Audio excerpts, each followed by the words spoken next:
Okay, bismillahirrahmanirrahim. Assalamualaikum warahmatullahi taala wabarakatuh dan selamat sejahtera. Okay, pada kali ini cikgu akan memilih tajuk 2.1 iaitu berkaitan dengan Pertubuhan Bangsa-Bangsa Bersatu atau PBB. Cikgu fokus kepada badan-badan utama dalam pertubuhan tersebut. Okay.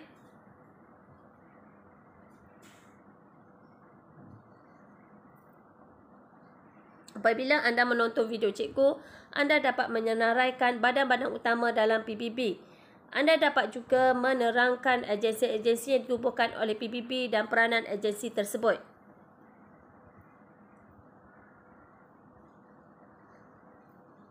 Okey, bahagian pengenalan. Pada bulan Oktober 1945, Pertubuhan PBB ditubuhkan ekoran daripada kelemahan dan kegagalan Liga Bangsa yang mana terselah dengan tercetusnya Perang Dunia Kedua. PBB mempunyai struktur organisasi, prinsip dan matlamat serta susunan keahlian yang mantap berbanding dengan Liga Bangsa. Ibu pejabat asal PBB terletak di San Francisco, Amerika Syarikat. PBB melaksanakan tanggungjawab bagi merealisasikan matlamat dan objektif yang digariskan. PBB mewujudkan 6 organisasi. Organisasi tersebut ialah Sekretariat, Majlis Ekonomi Sosial, Majlis Keselamatan, Majlis Perhimpunan Agung, Majlis Amanah dan Mahkamah Keadilan Antarabangsa.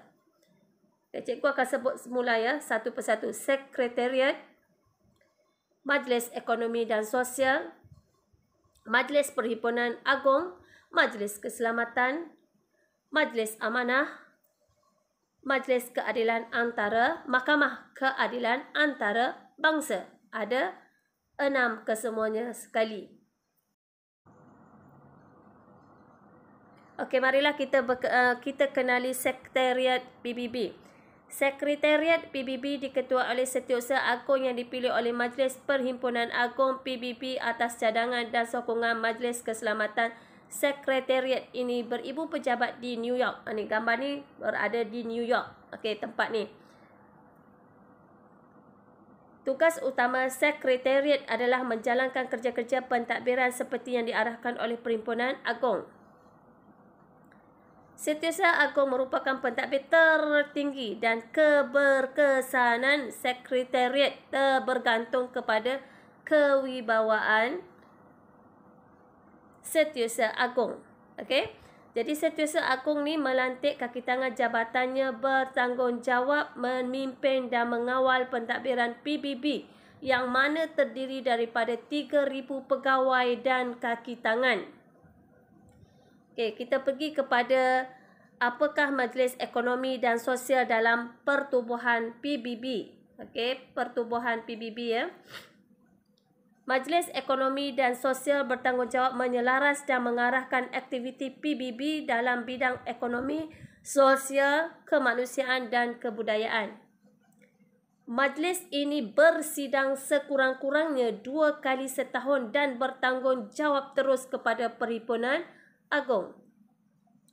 Tugas majlis ini ialah membuat kajian, laporan dan syur dalam bidang ekonomi, kemasyarakatan, kebudayaan, pelajaran, kesihatan dan sebagainya. Beberapa agensi turut terlibat yang membantu dalam majlis ini adalah FAO, UNESCO, ILO, ACTAD, IMF dan banyaklah. Anda boleh tengok ya. Boleh tengok apa dia FAO, apa dia UNESCO dan sebagainya. Anda boleh baca. Okey, seterusnya, apakah Majlis Perhimpunan Agung? Majlis Perhimpunan Agung berperanan melantik ahli majlis sosial dan ekonomi tadi. Ahli majlis keselamatan dan juga ahli majlis amanah. Kita akan tengok selepas ini apa dia majlis keselamatan dan ahli majlis amanah. Majlis ini mempunyai hak melantik hakim Mahkamah Keadilan Antarabangsa. Perhimpunan Agung merupakan satu-satunya badan yang diwakili oleh semua negara anggota dan setiap negara mempunyai satu undi. Antara tugas-tugas Perhimpunan Agung ialah menimbang serta membuat syur tentang dasar kerjasama antarabangsa dalam usaha memelihara keamanan dan keselamatan dunia. Dan mengambil langkah, mengkaji dan membuat syur bagi menggalakkan kerjasama antarabangsa dalam bidang politik. Serta Majlis Perhimpunan Agung menggalakkan kesedaran terhadap hak dan kebebasan asasi manusia, mengawas dan membuat syur berhubung dengan kawasan-kawasan amanah, membuat syur untuk menyelesaikan sebarang masalah secara damai, menimbang dan meluluskan perbelanjaan PBB. Itu adalah Majlis Perhimpunan Agung. Okay, kita tengok pula apa dia Majlis Keselamatan. Majlis Keselamatan bertanggungjawab secara langsung dalam hal-hal berkaitan keamanan dan keselamatan dunia. Sehingga tahun 1965, majlis ini mempunyai 11 ahli dan 6 ahli biasa yang dilantik setiap 2 tahun sekali. Tindakan yang boleh diambil oleh Majlis Keselamatan dalam menyelesaikan sebarang pertelingkahan, iaitu meminta semua negara anggota PBB memutuskan hubungan diplomatik dengan negara yang ingkar. Yang kedua, meminta semua anggota PBB memutuskan perhubungan kereta api ke, laut, udara, perhubungan pos dan telegram, malah radio atau sebarang bentuk komunikasi dengan negara yang enggan. Okay, kemudian Majlis Keselamatan ini juga boleh meminta semua negara anggota PBB memutuskan hubungan ekonomi dengan negara terbabit dengan mengambil tindakan ketenteraan terhadap negara yang enggan mendengar nasihat PBB dan sama ada melalui sekatan darat, laut dan udara. Itu tugas Majlis Keselamatan ya. Okay, baiklah kita tengok Majlis Amanah. Majlis Amanah dipertanggungjawabkan menyelia wilayah diamanahkan di bawah pentadbiran PBB. Wilayah itu ditadbir oleh kuasa antarabangsa sebagai satu amanah sehingga wilayah itu mampu membentuk pemerintahan sendiri. Tetapi selepas tahun 1945, terdapat 11 wilayah amanah yang diambil alih dari Jerman, Itali dan juga Jepun. Contohnya antara kawasan-kawasan yang pernah diletakkan sebagai kawasan amanah ialah New Guinea. Ditadbir oleh siapa? Australia.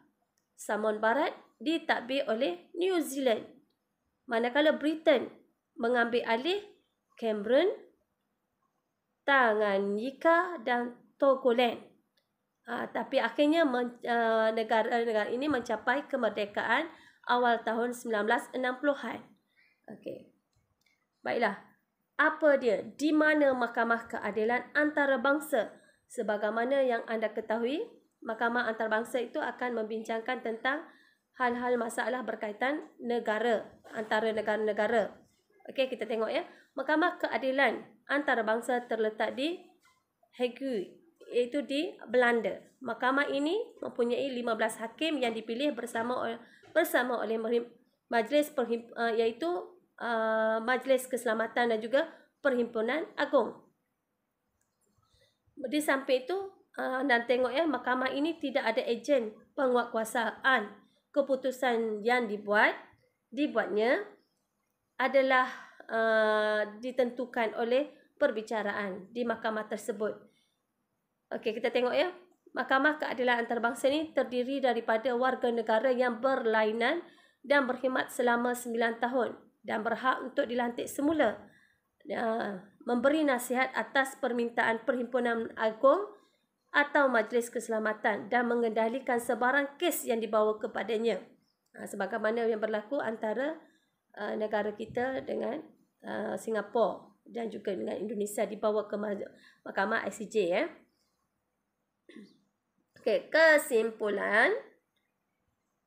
Sebagai kesimpulannya, 6 organisasi yang diwujudkan oleh PBB untuk menyelesaikan matlamat dan objektif yang digariskan dalam memastikan organisasi terus memainkan peranan penting dalam isu-isu sejagat.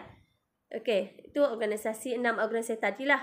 Dalam pada itu, PBB ini perlu menjaga keselamatan dan keamanan serta kesejahteraan negara-negara dunia ini tanpa diselubungi oleh kuasa-kuasa besar dunia seperti Amerika Syarikat, Britain, Perancis, Rusia dan China yang mempunyai kuasa veto dalam memutuskan apa jua keputusan dan menjalankan peranannya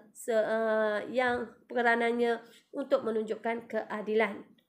Okey, cikgu tunjukkan rujukan. Anda boleh membuat rujukan atau melihat bahan-bahan yang cikgu buat, dan anda boleh cari dalam internet atau blog-blog ataupun channel YouTube cikgu-cikgu lain yang buat ya. Okey, baiklah, cikgu sudahi dengan sekian. Terima kasih. Wabillahi taufik wa hidayah. Assalamualaikum warahmatullahi taala wabarakatuh. Jangan lupa like, share, comment and subscribe untuk serta tekan loceng untuk mendapatkan video terbaru daripada cikgu.